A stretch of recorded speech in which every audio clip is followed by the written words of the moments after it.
प्रभु यीशु मसीह के पावन नाम में मेरे सभी भाई और बहनों, आप सभी को जय मसीह की। तो मेरे प्रियो, आज हम पहला कुरिन्थियों के अध्याय 1 और वचन संख्या 25 पर मनन करेंगे, जिसमें संत पौलुस लिखते हैं, क्योंकि परमेश्वर की मूर्खता मनुष्यों के ज्ञान से ज्ञानवान और परमेश्वर की निर्बलता मनुष्यों के बल से बहुत अधिक बलवान है। परमेश्वर उसके वचन को पढ़े और सुने जाने से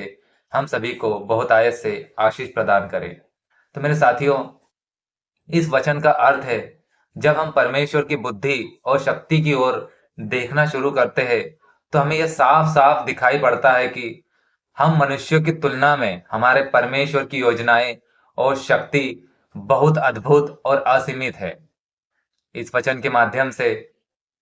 हमें यह पता चलता है कि परमेश्वर हम मनुष्यों से कहीं अधिक गुणी और बुद्धिमान है।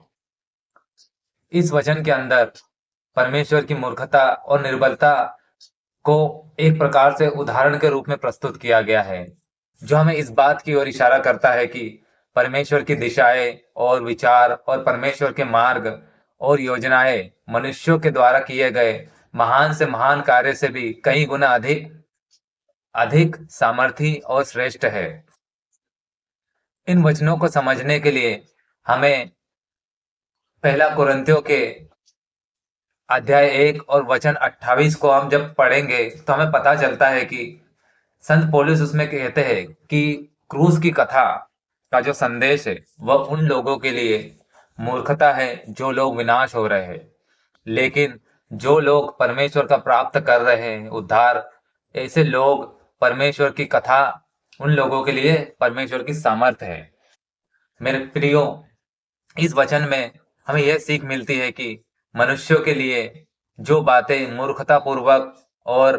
कमजोर दिखाई पड़ती है, परमेश्वर के लिए वे सभी बातें बहुत अधिक गहराई के रहस्य लिए हुए और परमेश्वर की सामर्थ्य को धारण किए हुए होती है। मेरे प्रियो, कुलुस्सियों के अध्याय 2 वचन 3 में संत पौलुस लिखते हैं कि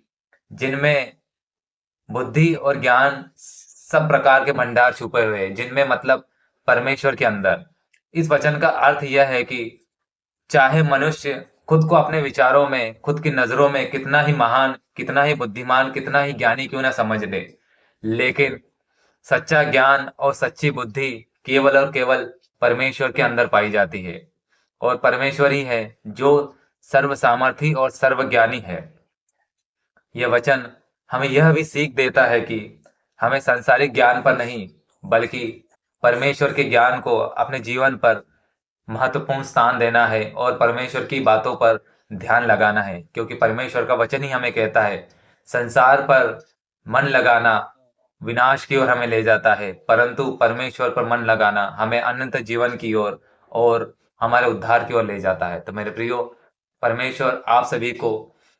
इस संदेश के द्वारा बहुत आयत से आशीष दे। अगर आपको हमारा संदेश पसंद आया तो हमारे चैनल को सब्सक्राइब करें और यह वीडियो ज़्यादा से ज़्यादा दूसरे लोगों तक शेयर करें। सभी को जय मसीह की।